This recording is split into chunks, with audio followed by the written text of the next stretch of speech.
Hi, everyone, and welcome back to another episode of Catholic Table Talk podcast, where everything Catholic is on the table. Thank you for your continued support, whether if you're watching on Facebook or YouTube, and supporting Catholic Table Talk with your feedback. Otherwise, spreading the word about it, liking and sharing and subscribing. Today we have a special guest with us. I have known him for a few years now. He's my back when I did Catholic theology online during high school. He was my instructor. He also is a nationally known Catholic apologetic. That's why I have him on the show today because that's what we're going to talk about. Has great books that you should look at and get, especially one, Why Catholic Books Are Bigger. Really recommend that book. And he has his own radio show every weekday at 1 Eastern, 10 Pacific on Virgin Most Powerful Radio called Hangs on Apologetics. So he's a Catholic apologetic if his show says Hangs on Apologetics. So Catholic apologetic Gary Michuta is coming in to the show today. So Gary, thank you for taking your time to join me on Catholic Table Talk. Hey, well, thanks, Billy. I appreciate it. I tell you the truth, my feelings would have been hurt if I if I didn't get an invite. So thank you for having me. Yeah. So like I said before we were on, a lot of people really excited to have you on the show. And I think for a lot of people too, they kind of want to know more how to defend the faith. Yeah. Um, you know, actually this past weekend, my pastor at my parish, he was kind of doing some of that. He was kind of like, you know, Catholic apologetics kind of start, I mean, they help out at church too. If you believe in what you're doing at church and you do it, people are going to see that. And people are going to see that, hey, this guy, if you're out talking to him and you're explaining the faith to him, hey, he knows what he's talking about. It makes sense. And so that's why we're here today to help you defend the faith better in some different ways. So I guess the first question, Gary, is just overall, what is a Catholic apologetics? What do they do to, and Yeah. overall? Yeah, that's a great question. Yeah, it's awesome that your priest was kind of plugging for explaining defending the faith. Basically, all it is apologetics is a fancy word which means defense. So to be a Catholic apologist is someone who defends the Catholic faith, and we're all called to defend the faith. Peter says, always be ready to give an answer for the hope that's in you. And so all Christians, all the baptized, all Catholics should be able to give some explanation for the faith. Because if you can't explain why you believe things, people are going to assume that there's no reason, that it's just pie in the sky hope, right? Right. And Billy, you know this too. People are going to challenge you. People are going to, if you stand up for the truth, if you let people know that you're a Catholic, uh, there are going to be challenges. People are going to attack your faith, and so you need to be prepared. Be forearmed, so Yep. that you can give a really good explanation and maybe remove some of these things. Another way to think of apologetics is uh, evangelism is where you encounter Christ, accept Christ in his fullness in his church, but not everybody's open to evangelism. Many times people have objections that kind of block the way. And many of these objections are usually intellectual obstacles, like, we talked about this in our class. Wrong ways of thinking. Maybe they bought into some myths. Maybe they don't understand what Catholicism teaches. And so what apologetics is it removes those obstacles that get in the way of evangelism, so that then you can share the good news of Christ and do evangelism. So that's basically it. I mean, whenever I do a talk, I always have to define what apologetics is, because people are Yeah. like, "What, you're saying you're sorry for being Catholic?" It's like, so you got to explain, no, this just means defense. And now, Billy, hopefully you feel the same way I do, but there's like nothing more exciting to do than defend the faith. I mean, it is so much fun. Oh yeah. That was basically my favorite class with you. Like I said, Hitler's Pope. That was a fun Oh, yeah. class. They were Yeah. all fun, but it was like a different. I was in like a different mindset kind of for Catholic projects. Like I was so like into it. Like I was into the others too, but it's like, okay, I gotta put my, my Catholic projects goggles on or something. Like we're going to Right. dive deep into this. So it was really fun. Yeah, talking about that, and it really has helped me help defend the faith in some ways.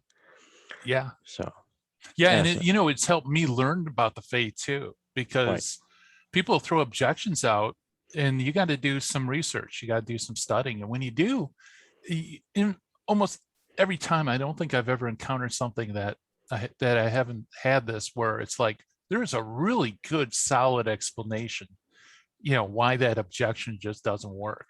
right, And so the more you defend the faith, the more you love the faith, the more you love the faith, the more you want to defend it. right.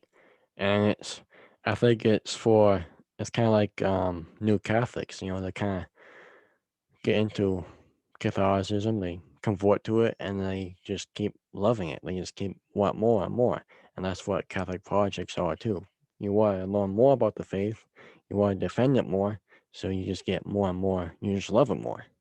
Yeah. Um, Yeah. The converts are cool. Well, you had Keith Nestor on your show. right, And man, I mean, not only does he know a lot, but his love for the faith and his enthusiasm kind of rubs off too. So whenever I talk to Keith, it's like, I'm ready to run out and start handing out rosaries or something right, because that guy's awesome. But yeah, I mean, like I said, it's one of the most exciting things I think anybody can do in their life. It's like chivalry in a way. You're like the yeah, knight in shining running out at the battle all the time. And the cool yeah, part is, Billy, is like Christ established our church. So what we believe is true. There's like nothing anybody can say to you that could validly disprove the Catholic faith. So it's ab- like inevitably you win if you're willing to look into it. absolutely, yeah. Yeah. So people back home are listening. They're like, okay, that's great. How much who can I be a Catholic apologist though? Is there do I have to wait a certain time to become one, like a deacon, or how does that work? Can I be one? And I Yeah. get yeah, Yeah. Great question. Great question. And it's really intimidating too, because I think when somebody says, defend the faith, I, I don't know that much. And somebody could throw something at me that I have no clue how to answer. And I'm going to look like a fool. Right. And there's a really easy solution to that. And so you can start, I do middle school classes, intro to apologetics. You can yeah, start as young as you want. The thing you need to do is just pick, I always say this, and you probably remember this too, pick one thing about the faith that you're really interested in, right? Something that the Holy Spirit kind of puts his finger on, and then study that one thing, learn about it. What does the church teach about it? What are common objections against that? And then at least you have one area that you can talk to people, and you probably know a lot more than they do because they never looked into answering objections. right, So whenever you're in a conversation with someone, steer them to the one thing you know, right? And then when you feel real comfortable in the one thing you know, pick another thing, start studying that. And then you got two things you can steer people to. And the best part is the best answer you can give. If someone asks you something or challenges you something that you don't know, like you mentioned Hitler's Pope, you know, the best thing you could say is, you know what, I don't know the answer to that, but let me look into it and I'll get back to you. And that right, is so powerful, Billy, because when you do that, you're showing the person that you actually care what they say. And you also show them that like there could be answers that they haven't considered. And then you do study, you come back and say, hey, I looked into that. Did you know this, this, and this? And guess what? Then they'll be open to what you say, right? Because you showed them courtesy, they'll probably show you courtesy as well. So there's no shame. In fact, I do it. I've been doing this for, oh, I don't know, decades, right? Defending the faith. Today, people ask me questions. Lots of times they say, I don't know the answer. You know, Right. you can't know everything about everything. No. Um, no one is perfect, so no one knows Yeah, everything. And like you said, Jesus Christ established it. So we always have an answer for something. We just gotta dig a little deeper to find it. that's right. So, Yeah, absolutely. so next question would be then, like, are there certain classes, would you recommend, like, ebooks or books to help you kind of dig more deep into Catholic apologist? Yeah, well, that's kind of a setup question. uh, Right, Homeschool Connections would kill me if I didn't recommend Homeschool Connections. So yeah, if you have access to Homeschool Connections, I do classes there, but they brought in some top-notch apologists like Trent Horn, Tim Staples. I mean, they got some really, really good like experts in the field. So that's a great resource. So if you're not enrolled, maybe your parents have access to free programs. You could check that out. Um, as far as books, the book that got me interested in apologetics was Carl Keating's Catholicism and Fundamentalism, which is an older book. It was written in, I think, the late 80s. But at that time, there was Protestant fundamentalists who were literally like pulling hundreds of thousands of Catholics out of the church with their arguments. I mean, it was a huge crisis. And Carl was just a lawyer in California who he came out of mass one day and he saw all these tracts on everybody's windshield from a local Baptist church. Tracts are like these little pamphlets that argue a position or attack a position. So right, they're all attacking the Catholic faith. So Carl figured out where the tracks came from, and he went home and he made his own track, and he went to that church and papered all the cars over there with his tracks. So anyway, and he made up a post office. He got a post office box. He didn't think that anybody would respond, but he figured I might as well do it. And he found out that he got tons of responses for it. So he started responding to them, and then one thing came to another. He started his own ministry, and that became Catholic Answers, which is like the powerhouse ministry, in the United States. right, And so Carl Keating wrote this book, Catholicism Fundamentalism, to kind of, he talks about these anti-Catholic ministries that are out there. And that's something that shocked me was there are full-time ministries, Protestant ministries, that their main goal is to pull Catholics out of the church. So he talks about those. And then in the middle part of the book, he gives answers to common objections, which was really cool because he showed like how scripture in church history and early church fathers, they show that the Catholic beliefs, the distinctive beliefs that are attacked go all the way back to Jesus. And then at the end, he has a section on how to become an apologist. So he recommends books and things like that. Um, so I recommend that. That was an eye opener for me, even though it's older and the fundamentalist crisis is kind of over. But there's other crises too. right. I don't know. Do you have any recommendations? Um, I kind of like I like the story first of all. It was a little back in my brain, so thanks for getting the cobwebs out. That was, I'm like, oh yeah, I love that story. But yeah, I think mine would be just listening to Catholic Answers. I really like Yeah, listening to of course Tim Staples is on the Trent Horn and others. So that's where I would go. But I just like absolutely. sitting down and just like listening. That's how I learn the most. Yep. But like just and then I think look up too good Catholic project books to start from. get some ideas that way. But for me personally, my own personal opinion would be Catholic answers. Kind of, Yeah, that's a great yeah, suggestion. Um, yeah, and in fact, yeah, I'm glad you said that because cobwebs are right. Yep, the Coming Home Network, which is chnetwork.org, is if you guys are familiar with the Journey Home with yep, Marcus Grodi on EWTN, that's their website, and they have videos of all these conversion stories.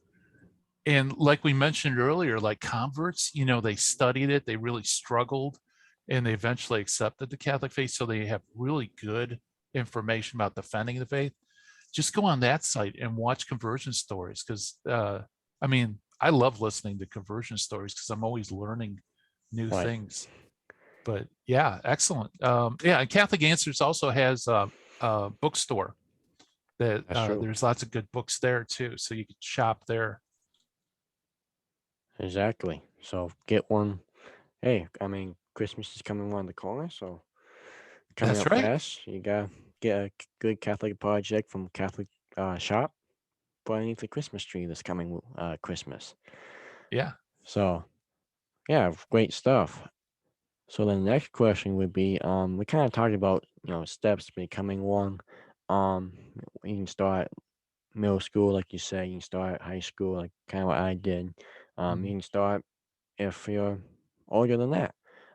So you get, let's say you get a book, you start reading it, or you listen to Catholic answers. What is like the next step to get you ready to go out and then share the gospel, like Jesus said, to defend the Yeah. faith? Yeah. Well, I always recommend if you can, try it out on a friend or a Oh family yeah, member because, you know, it's your friend. So if you mess up, it's not like it's going to be the end of the world. Or if it's your family member, yeah, but, try out your arguments. That's actually something that happened to me like early on. One of the first arguments I learned was with Matthew 16 where Jesus says to Simon, "You are Peter, and upon this rock I'll build my church," right? right, And so Peter and rock are really the same word, just two different forms of the same word. And I learned that there was an objection that Protestants will make. They'll say, well, these are two different Greek words. And so they'll say that Jesus tells Simon, "You're a tiny stone, but upon this giant immovable foundation, I'm going to build my church." So he's actually contrasting them. He's not making Simon the foundation for the church. That's the Petros Petra argument, right? So, after I was able to get my mind around that and the objection, I had a buddy who, we both love hockey. So, I'm in Michigan, so we'd watch Red Wings games together.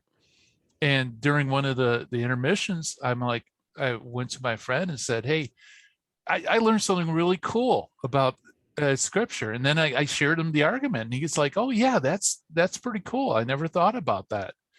And then I learned another argument about the canon. How do we know which books belong in the Bible? So during intermission, I tried that on. Do you ever wonder how we got all the books, in our Bible? The Bible's made up of all these books. Who put it together? How do we know which books belong in? And he's like, "Yeah, how do we know?" And then I'd try it. Before you know it, it's like my friend gets hooked on apologetics, right? right, But the good thing is, like, I practiced with them. So if I messed up or I didn't say something clearly, like, then I know next time I talk to somebody, I got to make sure I clarify those points. And so, I say, hey, practice on friends and family members. And who knows, maybe like they'll get hooked on it too. And then you both can, get into apologetics together, share resources, and that's fun. The other thing too, Billy, like in my classes, I always recommend lifelines, right, that you should have a lifeline. And what I mean by that is you should have somebody that that you can contact, that if somebody gives you an objection that you're not really sure even where to look for the answer, you can contact them and they can maybe point you in the right way, or maybe they can even have information for you. And right. that way you can be fearless, right? Because you got this rope tied around your waist. You can jump into the water. You don't have to worry, right? Yep, So So that's another thing. Have a lifeline. And it could be something as simple as like Catholic Answers. You could shoot them an email, or you could even email me. I'll be your lifeline. Um, and I get emails all the time. I get text messages on my phone, Billy, and Yep. yeah, I get students, they'll call me and say, "Hey, Mr. Michuta, I'm so and so, and I was in your class." And I'm like, "Oh yeah, okay, yeah, what's up?" "Well, I got this Protestant in the other room, and they just said this, but I can't remember what verse he said in the class." I was like, "Okay, this is what you do. Go to Ephesians, do this." And he's like, "Oh yeah, okay, bye." And usually that's the last I hear about it, but Right. I do get those calls, and it's cool. We can help out each other. Right. Yeah, just I think you said just don't call in the middle of the night. Yeah, Otherwise you're right. pretty much open. Yeah, that's So dangerous. yeah. Especially, and we have some overseas students every now and then too, so Right. that could be a little. They just the only thing is I won't answer, so Right. it won't be very helpful. Right. So yeah, get yourself a thing a lifeline. I know mine. I got a few. A couple of my parish priests that are my lifelines. My confirmation spot, so he's my lifeline. My Nice. old friend from parish, he moved on to a different parish, but I still interact with him. He's my lifeline, and then I like to have you be my lifeline too Oh at yeah, some point. absolutely. Yeah, Oh, and you could be mine too, because okay. it's surprising. You get all these objections from all sorts of angles that it's like, wow, I never even thought about that. How do you answer it? So, Billy, it sounds like your parish is like ripping with just really good stuff. And now, correct me if I'm wrong, but aren't you're like in a youth group, right? Yeah, I was. Okay. So Yeah. like I said, Right. graduated about a year ago, so I was in the senior class of youth group, and then COVID hit. I kind of Oh wiped man. everything out. Yeah. But yeah, so I was in youth group from basically eighth grade, ninth grade, I think, up until through confirmation, and then Right. senior. So yeah, really. Yeah. So, do you have like a young adult group like that's the next step up, or is that where it Um, ends? that's what kind of ends right now. I believe. We are trying to get a young, adult group in. Um, but actually, our two parishes, we Merged. merged with six others.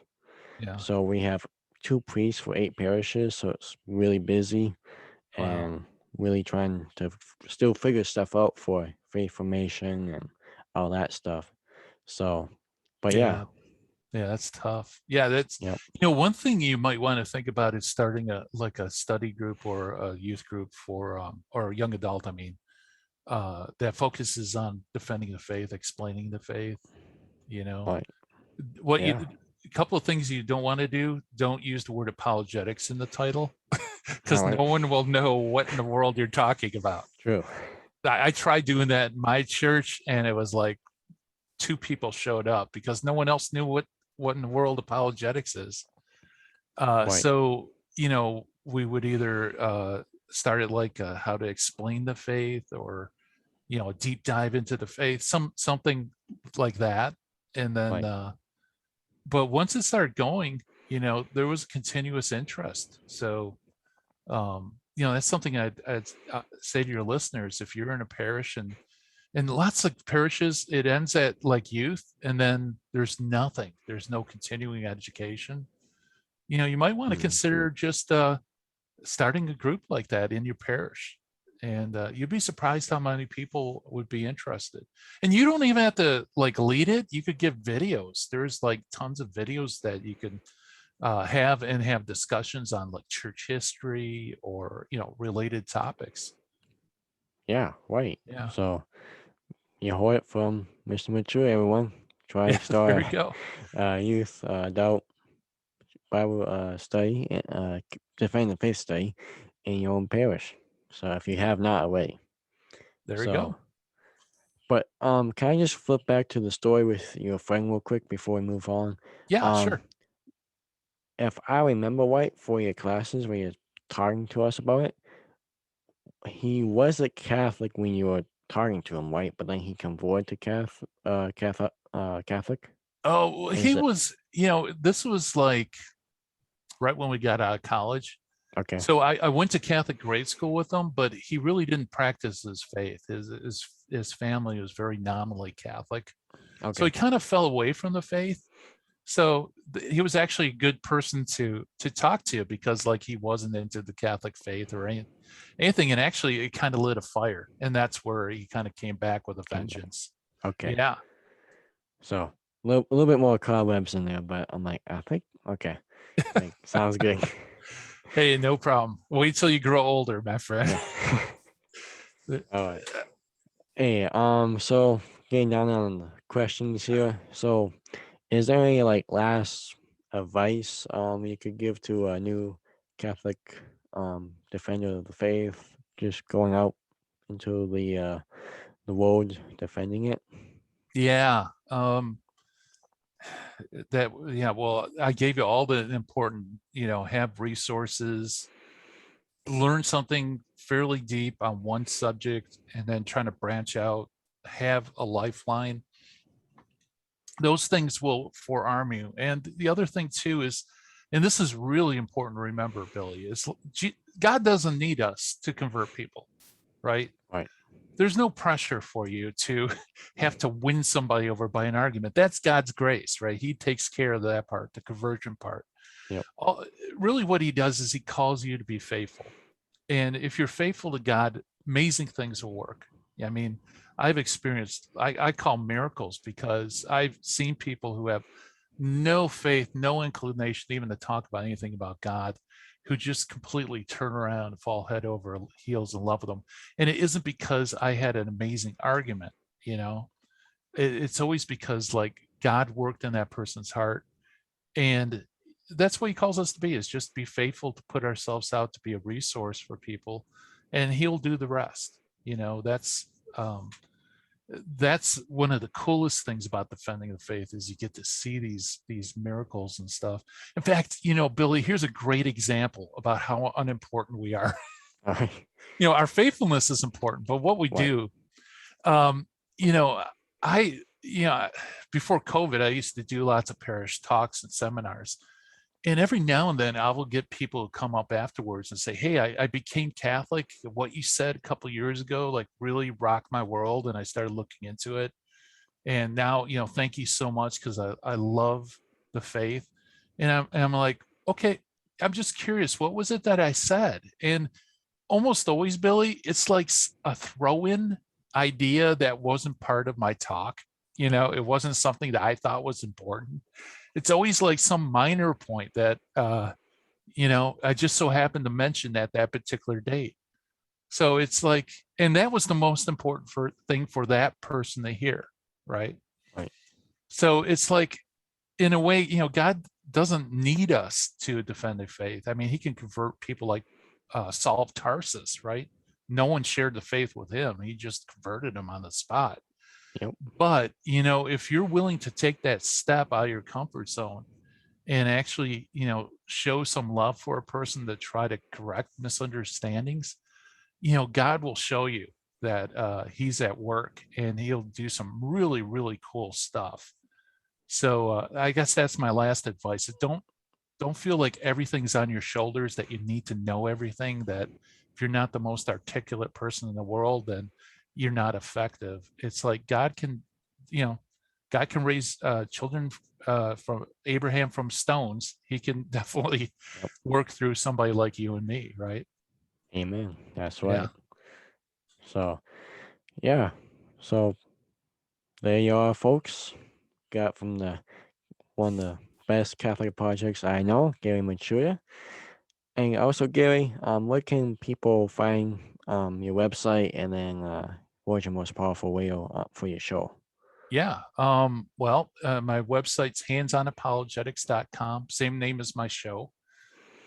There's also GaryMichuta.com that has my talks. I actually do seminars, on adult level seminars on apologetic topics. So GaryMichuta.com. And Virgin Most Powerful Radio is virginmostpowerfulradio.org. and you can access it that way too. Okay, sounds good. Like I said, I'll include the links down at the comment section so everyone can click on them. Also, if we have middle schoolers, if you're a high schooler and you have not yet enrolled in Gary Michuta's class, any of them, especially apologetics, I would highly recommend that. Um, do it as soon as possible. You will not be disappointed. Uh, so really, get on homeschoolconnections.com. I'll have that link up as well. But Gary, I can't thank you enough. Really, really happy that you came on the show today. So, um, God bless you and your family, and thanks for coming on the show. Hey, the honor's on mine, Billy. Thank you so much for having me on. All right, that's Gary Michuta, everyone. Remember, he has his own show on Voyage Most Powerful Radio every weekday at 1 p.m. Eastern, 10 Pacific on Voyage Most Powerful Radio called Hands On Projects from Mr. Project himself. So that will do it for today. We'll see you next time, God willing. God bless you and your family. And we'll see you next time at the table on Catholic Table Talk Podcast, where everything Catholic is always on the table.